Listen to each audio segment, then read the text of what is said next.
Saludos amigos, bienvenidos nuevamente a Edición Nocturna. Soy Miguel Guerrero y estoy encantadísimo, de verdad se lo digo, de compartir esta penúltima hora de la noche con ustedes en sus hogares. Quizás, o probablemente seguro, muchos de ustedes se preguntan si la política anticorrupción del gobierno es una política auténtica o pura y simplemente una forma de hacer política.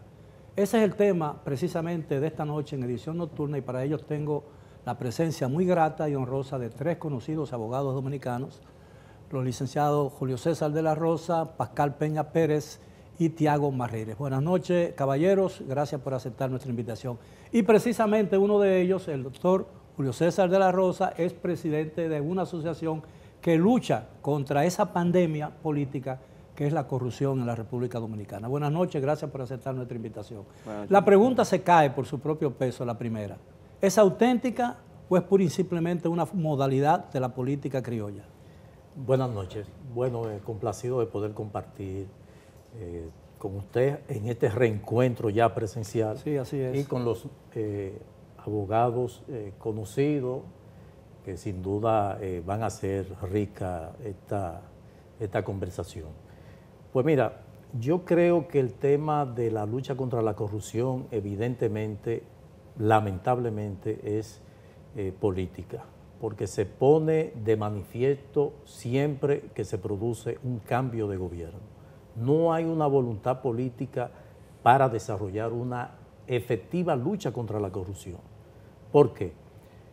Se ha sabido que para iniciar un proceso penal, sobre todo cuando hay sospecha de que hubo mal uso de los recursos del Estado, pues ya con dos precedentes constitucionales y dos jurisprudencias de la Suprema Corte de Justicia que establece que la forma de probar que un funcionario público incurrió en el uso indebido de fondos públicos debe estar avalado por una auditoría, independientemente de los elementos probatorios que prevé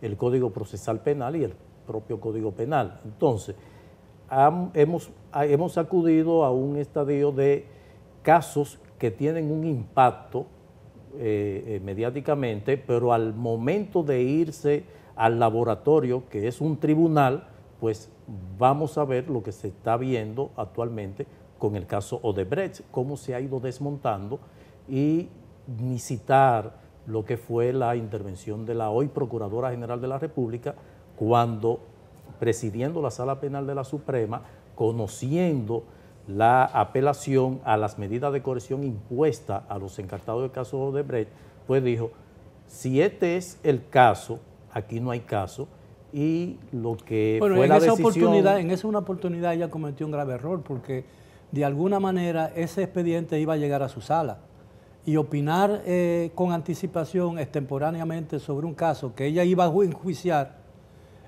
no me parece que era correcto, ¿no? Bueno, lo que ella tenía la responsabilidad de conocer y fue donde fundamentó la decisión que en ese momento de la que estaba apoderada, pues lo hizo precisamente para avalar la decisión que posteriormente tomó, que fue variarle la medida a los encartados. Y por ello, nosotros entendemos que si se inicia primero el proceso de investigación, de que el Ministerio Público se haga o se apodere de las auditorías ya realizadas y que verifiquen que realmente hubo dolo, entonces iniciar los procesos. Nosotros somos contrarios a que se aprese, se presente a la sociedad de que se está luchando contra la corrupción y que cuando llegue entonces el momento de conocerse en un juicio de fondo, el juez, estamos en una justicia totalmente probatoria, si no aparecen los elementos que puedan sustentar una condena, lo va a absolver, entonces la percepción de impunidad, de que no se castiga la corrupción, lo que hace es aumentar. Y por ello nosotros entendemos que la política de persecución de la corrupción debe realmente ajustarse a lo que establece la norma, al igual que la Constitución en su artículo 146. ¿Qué opinan? ¿Comparten ese punto de vista del doctor de la Rosa? Bueno, yo lo comparto parcialmente con el doctor de la Rosa y le doy buenas noches y muchas gracias por invitarme a hablar de este tema que es muy importante y que de hecho me toca a mí en algo de lleno porque he tenido la oportunidad de participar en la defensa de varios de los imputados que han sido encartados por corrupción. ¿Te refieres al caso de Brecht? Al caso de Brecht, en el caso del licenciado Bautista, y también participé en lo que fue la medida de coerción del caso Antipulpo.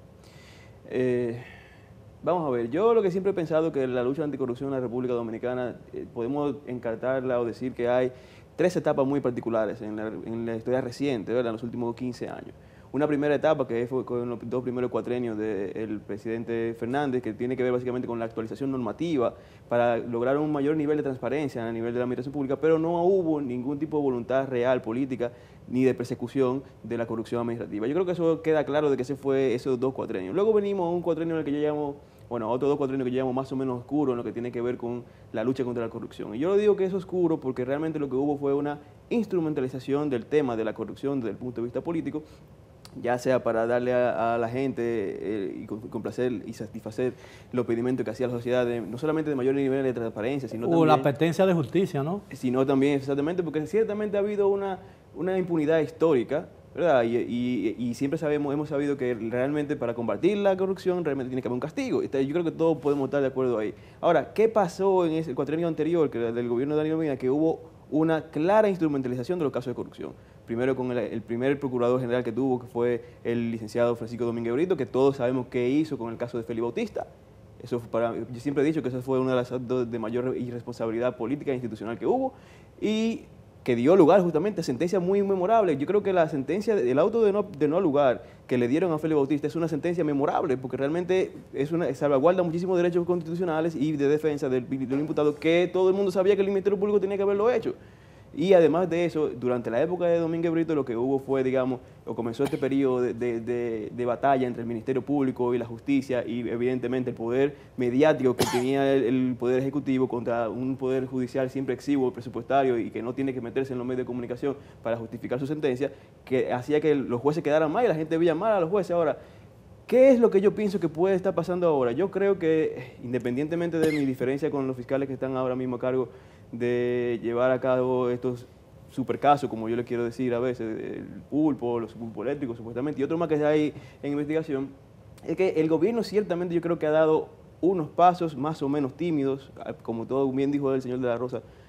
Al principio todos los gobiernos siempre comienzan, ¿verdad? Vamos a tratar de combatir la corrupción, vamos a intentar hacer transparente, pero en este caso particular yo creo que sí se ha retomado, ha tratado de dar un pequeño paso de buena fe, de darle un poco más de independencia al Ministerio Público. Por lo menos de intención. Sí, de intención. Vamos a decir que hay una buena intención y además de eso también ha nombrado funcionarios claves en algunos puntos, por ejemplo, en compras y contrataciones. Tenemos la labor de Carlos Pimentel, que hasta ahora ha sido bastante encomiable, que ha buscado transparentizar, que ha tratado de que, incluso ha bajado raya básicamente, diciendo que esto está mal. Y de hecho hemos visto incluso en la cultura institucional y administrativa de este gobierno, en los pocos meses que tiene, de que han renunciado personas por cargos, funcionarios han renunciado por supuestos rumores de corrupción y eso antes no se había visto. Con lo cual podemos decir que en un principio, en estos momentos, el gobierno por el momento con lo que tiene que ver con la lucha contra la corrupción, tiene necesariamente... Son débiles las señales, pero señales al fin, pero ¿no? señales al fin, señales al fin.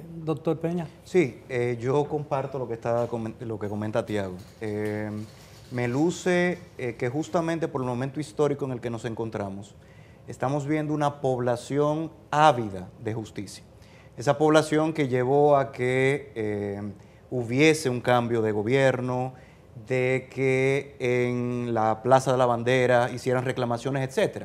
Entonces, yo creo que justamente por lo que comentaba Tiago, no es solamente pasos que pretenden buscar tal vez engañar o maquillar una situación, sino que deben satisfacer a la población. A mí me encanta que Tiago haya hecho mención justamente a compras y contrataciones públicas, porque el tema de compras y contrataciones públicas no está necesariamente enfocado en la persecución, sino también en la prevención, porque en el caso de compras y contrataciones públicas, por supuesto, lo que es la colusión, es decir, que partes contratantes, licitantes se pongan de acuerdo, que den dádivas para poder obtener el proceso correspondiente. Ese tipo de cuestiones se están ahora trabajando. Son conciliábulos eso, ¿no? ¿Perdón? Conciliábulos. Sí, conciliábulos. El tema interesante, y me encanta el término, el tema interesante aquí es porque desde la La visión que, a nuestro parecer, que mandó el gobierno con el nombramiento de un representante o un ex representante, ¿verdad?, de Participación Ciudadana es esa, es transparencia. Y además el nombramiento de algunos personales, de personalidades claves, la buena amiga Cristal Fiallo, entre otros, que buscan generar un poco de transparencia, pero además de confianza a la población. Confianza que entiendo, tal vez hasta de una perspectiva sociológica, generará en la población la oportunidad de tal vez reclamar más, de demandar más, y de aquellos llamados a hacer justicia, de poder cumplir sin miedos. La decisión del tribunal colegiado que excluyó del expediente de Odebrecht las llamadas delaciones premiadas, ¿no? Por entender que no podía ser parte del expediente un documento escrito si no había un testimonio oral. ¿Fue correcta desde el punto de vista jurídico esa decisión del tribunal? Porque la impresión que ha dado es que el caso se ha debilitado con esta decisión. Bueno, Tiago creo que es la persona indicada porque está en el... Realmente creo que es una decisión que siente un precedente muy importante en la justicia dominicana. Es una decisión que recupera el honor de la justicia, como yo lo mencionaba en estos días. Y es una decisión, además de todo, que pone el Estado de Derecho nuevamente en juego en el proceso penal. ¿Por qué? Porque lo que decía la primera intervención del doctor era que se había utilizado e instrumentalizado la política de la lucha contra la corrupción, y parte de eso tenía que ver justamente con la instrumentalización de malos expedientes. Y la delación premiada, realmente desde un principio, la barra de defensa en la que yo pertenezco lo dijo, que no podía pasar un proceso con la delación premiada. Lo que hizo Miriam Germán al momento de decidir la variación de la medida de coerción fue un presagio de lo que sucedió ayer y el lunes, que fue cuando se dictó la primera decisión. Fue justamente que con la delación premiada solamente no podía pasar el proceso. Y el Ministerio Público lo sabía, porque ahí es donde vengo. Que hay ¿Y entonces lo correcto hubiese sido citar a esas personas? Claro que sí, había que interrogarlos a ellos. Realmente ellos tenían, el Ministerio Público durante la preparación del caso tenía muchas opciones. Pudo haber hecho un anticipo de prueba, pudo haber tirado de la resolución que le autorizaba a hacer prueba masiva, es decir, podían haber ido a Brasil o podían haber hecho vía telemática. Se había declarado complejo. Efectivamente. O sea, que podía... Efectivamente. Entonces tiempo había, ¿no? Tiempo había en aquel momento. Eso en noviembre de 2017 ellos ya habían identificado a Marco Bancocello Cruz, a Ernesto Xavier Vallardi, a Marcelo Odebrecht, a Luis Antonio Mameri, como parte de, digamos, de los que eran testigos, que sabían o no con relación a todas las del tinglado, ¿no? Exactamente. Entonces no lo hicieron. No hicieron un anticipo de prueba, se confiaron en que las delaciones premiadas por sí solas podían de alguna manera u otra ser suficiente como para sustentar una condena, cuando la norma es bastante clara. Eso es un documento que tiene una declaración, y por lo tanto sus testimonios, que fue lo que dijeron las juezas, y los testimonios para desahogarse en un juicio oral tienen que ser por la viva voz del testigo en su comparecencia. Claro, que pueda darse el interrogatorio. Ahora, y el contrainterrogatorio. ¿qué efecto va a tener esa decisión del tribunal sobre el expediente, sobre el juicio? Bueno, retomando lo que dije en principio, cuando se inicia el proceso, que hubo una demanda como resultado de la información que provienen de los Estados Unidos, donde se admite literalmente que Odebrecht sí había sobornado en varios países de la región. Al principio nosotros, al igual, tomando como referencia la práctica de los Estados Unidos, que es justicia negociada, no hay un caso de corrupción, de lavado de activos, de narcotráfico que se pueda construir si no es con la colaboración de los actores. Y los Estados Unidos lo pone en práctica. Estados Unidos negoció con Odebrecht, le puso la sanción económica y lo dejó trabajando. Odebrecht está construyendo parte del aeropuerto de Miami. Nosotros éramos partidarios, haciendo eso. Éramos partidarios de que se llegara a la negociación. Nosotros la respaldamos cuando se sometió la homologación ante un juez. Nosotros apoyamos. ¿Por qué? Porque dijimos, es que la experiencia nos dice que nada más con una justicia negociada se puede llegar. Pero el acuerdo finalmente a eso. El acuerdo que se llegó entre el Ministerio Público y Odebrecht, de sentido de que Odebrecht admitía que había incurrido en la entrega de soborno, y le iba a pagar al gobierno el doble Sí, de lo que... la ley, millones, me la ley parece. de 180 La ley millones. antisoborno 180. contempla el duplo de la el duplo, suma involucrada. exacto. De hecho, pagó unos 60 millones de dólares. Con eso fue que iniciaron el proyecto de la nueva cárcel de la Victoria. Entonces, si se hubiese llevado... Cambió hasta de nombre Odebrecht. Si, Sí. si se hubiese llevado al pie de la letra lo que era en esencia un acuerdo de que, como se comprometió Odebrecht de dar las informaciones, se traen esos testigos y posteriormente se somete a lo que sea todo el proceso, pues la situación hubiese sido diferente en esta oportunidad. Pero yo entiendo que lamentablemente, porque este iba a ser, y nosotros planteamos que iba a ser el antes y después de la lucha contra la corrupción. Es un expediente emblemático. Pero ya viene el completamente. expediente en cascada, se cayó en Brasil. Ya en Perú hay fiscales que dicen que van a dejar eso. En Colombia va por el mismo Bueno, rumbo. van a dejar eso, pero ya 3 presidentes perdieron el puesto. Y uno se suicidó. Y eso iba a decir, uno se suicida. Así es. Entonces yo creo que el tema de la lucha contra la corrupción debe necesariamente que existir primero la voluntad. A mí me consta particularmente de que el presidente Luis Abinader tiene la intención. Ahora, una cosa es lo que él concibe y otra cosa es cuando se vaya a la práctica en un país donde un presidente gana con el favor del apoyo de empresarios, donde hay muchos intereses, pues evidentemente que esa voluntad, esa intención que tiene el presidente en un momento determinado se puede ver afectada. Y por eso es muy importante el concurso de toda la sociedad, donde entran medios de comunicación, donde entra la sociedad, en sentido general las organizaciones de sociedad civil, lo que están en el día a día del ejercicio del derecho, porque llega el momento que si aquí se respeta el debido proceso en todo y hay una garantía de los derechos de todos nosotros, que los abogados como auxiliares de la justicia van a proponer inclusive defensa positiva, van a representar a un imputado que está demostrado que realmente cometió actos de corrupción y van a negociar, bueno, mira, tu pena sería de 20 años, vamos a colaborar y vamos a conseguir Como sucede en 10 otros años. sistemas jurídicos, ¿Cómo claro. Bueno, Ocurre, pero ¿para lamentablemente con qué así no. propósito? ¿Agregar más gente al expediente? Bueno, tanto en materia de corrupción administrativa, desde la perspectiva penal, desde la perspectiva incluso de derecho administrativo, cuando se realizan este tipo de, y se otorgan este tipo de informaciones, no es solamente generar mayor facilidad en cuanto a la investigación, eso también evita ralentización del proceso. Eso permite eficiencia procesal en cuanto a costos, en cuanto a todo, pero además llegar tal vez a informaciones y a personas, presuntos imputados, presuntos investigados, donde nunca iba a ser posible llegar.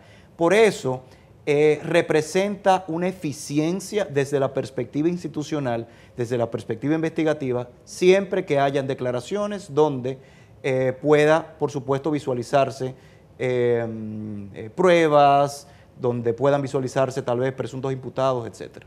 Sí, pero yo quiero añadir a eso, porque me quedo con la palabra del principio.